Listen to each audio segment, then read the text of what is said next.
Okay guys, I'm going to show you the Shopbot program that I developed for being able to make these.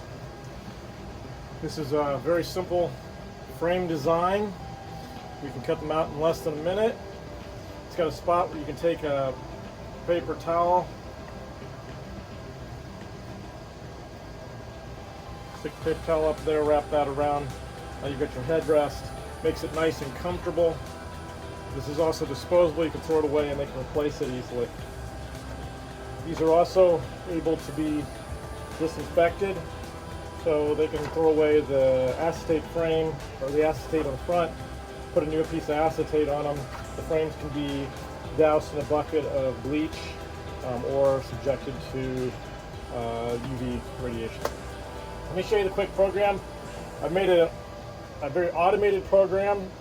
This is designed to, you can change some of the variables in it. So if you open up the Shopbot file at the very beginning of it, of the master.sbd file, you'll see there's some variables in there. You can change those variables to specify how many of them you want to go across and how many of them you want to go down. So how many in the X and how many in the Y, and also any offsets or margins. If you find you're getting parts that are getting loose, you can actually change the offsets so that they will further spread apart. I found on a 24 by 48 inch sheet, I can get about 20 of them. I've tried making them tighter than that, and I end up with some of them that come loose and it causes problems, and I really want this system to just be automated, where we can just put slap sheets on here and run and just keep cutting them. First thing it does is it does the hold downs. So let me show you quickly the program.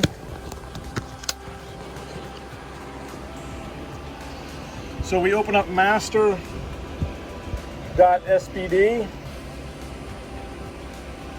and we run that program. First thing it says is asks you, perform step 1, hold down holes. I'm going to say yes. Load the 1/4 inch end mill in, hit OK. We want to home it to the X and Y. If you haven't done this yet, you can say hit no, and then it'll do a home to the XY. I already done that, so I'm going to go ahead and pass that one.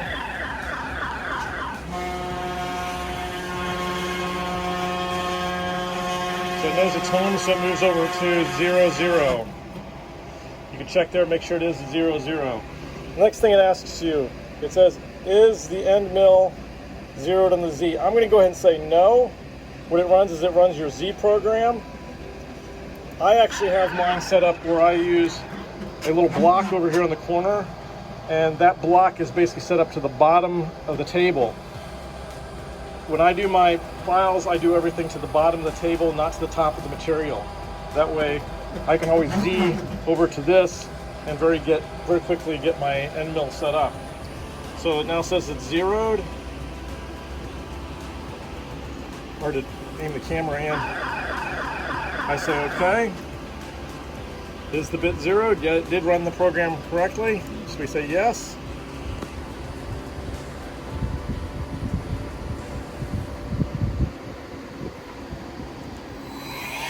Starts up the little quick thing. This is a press foot. I highly recommend something like this. There's a couple designs out there, but what this basically does is it presses down and holds the material down to the table. That way your material doesn't go moving all around or doesn't lift up.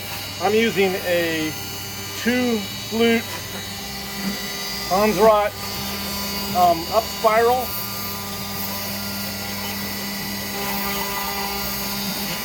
What we're doing here is I'm basically drilling holes, and I'm doing a countersink. The countersink's really important if you're using a press foot, because if I don't countersink my screws, then my press foot will get caught on them as it moves around on the board.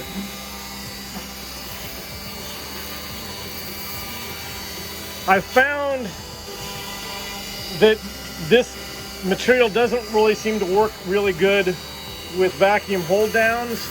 It's a very slippery material, so if you don't have screws holding it down, it will shift. So you need to have, if you don't use the screw part of it, the screw hold downs, and you have a vacuum table that's strong enough, try it. I'd like to know how well it works. I don't have a vacuum hold down on this table, so I use screws. But the high density polyethylene is a very slippery material, so it will make it move around.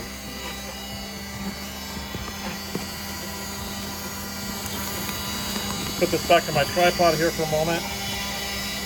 And it's gonna, after it's done doing the holes,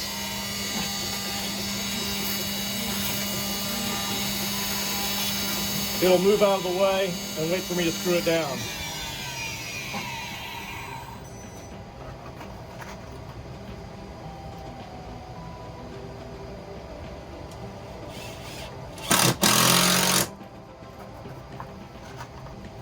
I'm just using drywall screws.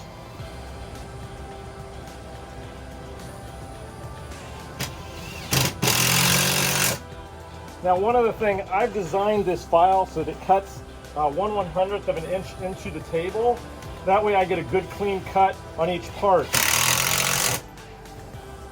I've been cutting this material for doing other manufacturing projects, and I found that when I'm doing mass runs like this, if I try to go Z right to the table, it'll work for a while, but I live in Florida, so sometimes the humidity changes and will cause my spoil board to change a little bit in dimension, and then I end up with parts that, you know, I've got to go back through and cut. I don't like cutting parts off. I just want to be able to take them off the table and go.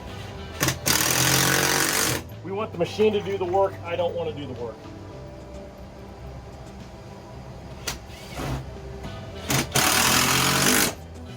Now, it may be possible to use less screws than this, but with my testing, I found that this is enough that I am not getting issues.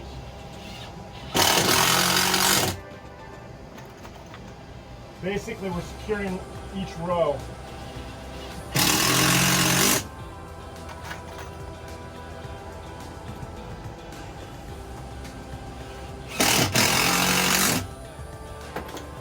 So now we've got everything screwed down. You'll see that our program has said, it actually prompts us, it says, okay, screw down the material to the table. I say, okay. We're ready to cut the shields. I say yes. You want to kind of clear this material off of here if you've got, sometimes that gets on there, so we start off fresh. And away we go.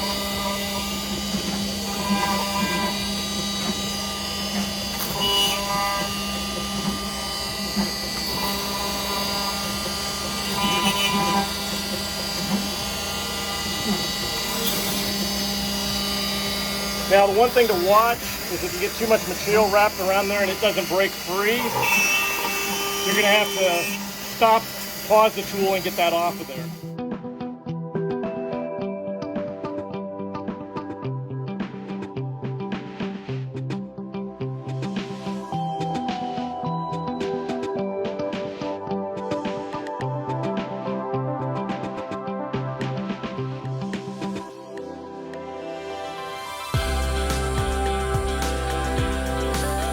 All finished cutting them all out. Comes over here, it says finished, program finished, unload table. So once you've unloaded the table, you would hit OK, repeat this program, and then you can hit yes, and basically repeat the whole program all over again, and it just does it again. So you can cycle through this over and over and over again to make as many as you need. Let me real fast just give you some of the information on the program. This is, what you're running is a file called master.sbp, and at the top of it you'll see that you've got a number of settings. The first is what the size of your cut file is. And in the case of this one, it's 8 inches by 6 inches. The start point, we're starting at 0, 0. If you wanted to like move this entire program over and start, say, at like 1 inch into the board to give yourself more of a border, you could say 1 inch and 1 inch. And then the offset, this is how far each part is offset from each other. Now what I actually did is I took the program, I took my curve file, and then I used the array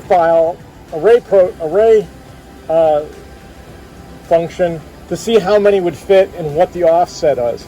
So this is the offset that I came up with for this particular file, which we're doing at 9.5 and 5.5. Then how many parts do you want to cut?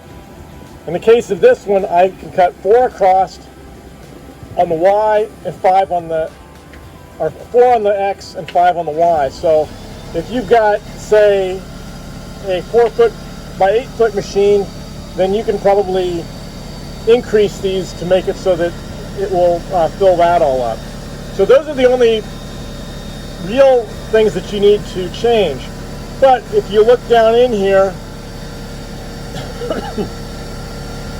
if you go down to step 2, step 1 is where it cuts the holes for the screw down.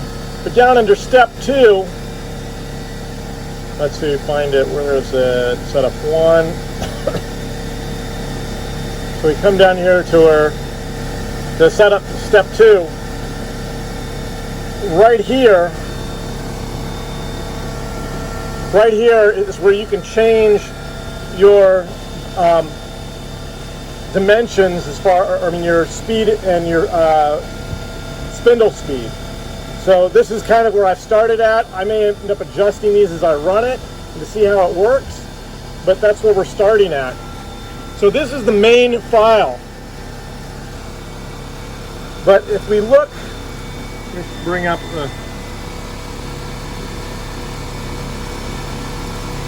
the directory here.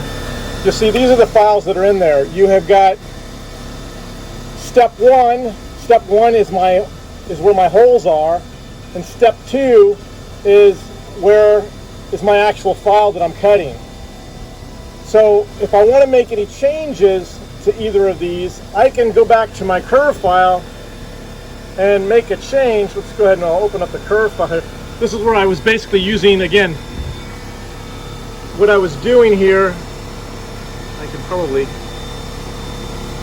this was using this just to see how many are on here. You say, Andrew, why aren't you just using this and cutting this? Well, here's the thing, is that when I do this, I've got to set up the program for each and every single one of these pieces. Where the one that I actually use is this file right here. So if I need to make minor adjustments, I can make adjustments in just this and then save it out, and I don't have to worry about the replication of it. But what's more is that not only am I making modifications here, but I'm actually going in and making modifications into my file itself. So once I've outputted it, you'll see I've actually eliminated the header on this file. And I've also gone through, and as I've been running this program over and over again, when I see that the computer is making just dumb moves that, you know, it's just wasting time, I'll go in there and I'll eliminate those. So essentially this Shopbot file ends up getting very highly optimized. So what I would do if I wanted to make changes to this design is I would come in here, and you can see these first two, those are for my hole position. And there's my hole right there for my hold down. Okay, if I want to output the file, then I would output these, and then I would hit save and save as, and I would save it as step 2. I'm not going to do that because I've already spent a lot of time optimizing the actual file. But if I was going to make changes, this is how I do it. sorry for the video quality here and also the noise in the background. Let me kill that.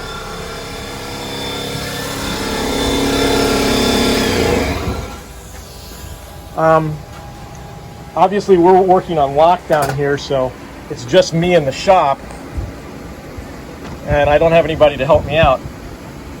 But that's essentially the program and how it works.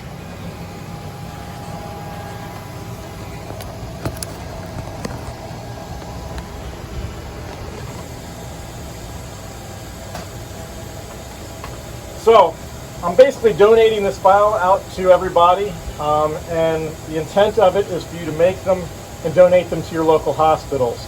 Now, I would recommend, if you can see if you can get them to at least pay for the materials, or you can get somebody else to donate the materials. But what I don't really want to see is this file being used to make these to sell them. That's not the purpose of this. Caring Like Nicholas Foundation is a foundation that we run, and I'm basically putting it out through there. We are taking donations at caringlikenicholas.org, and the money that we get in will be going for producing these. So we'll be producing these and donating these to the hospital. So any money that comes into caringlikenicholas.org will be going to that. I also have a number of other CNC makers that we're trying to support. So if we can actually get enough donations to fulfill the orders that I'm getting from our hospital, we'll begin taking some of that money and working with other makers to try to get them materials so that they can donate them to the hospitals in their area. If you go to caringlikenicholas.org, we do have some links on there where you can sign up and volunteer. So I do highly recommend you do that. Go on there, and if you're going to be making these, sign up on there and let us know where you are. We also have a sign up on there for hospitals. If a hospital is looking for this, I want to send them there to sign up, and we'll try to match up makers with hospitals. So we've got hospitals, from all over the world that are starting to find requests and are asking for these. So let's help out the world. We'll all try to get through this pandemic, and then we get back to making more fun stuff later on. Thank you very much. If you have any questions, hit me up on Facebook. You can find me on my Facebook page at McClary Design. You can also find me at Caring Like Nicholas Foundation. You can contact me directly through Andrew at caringlikenicholas.org. Thank you.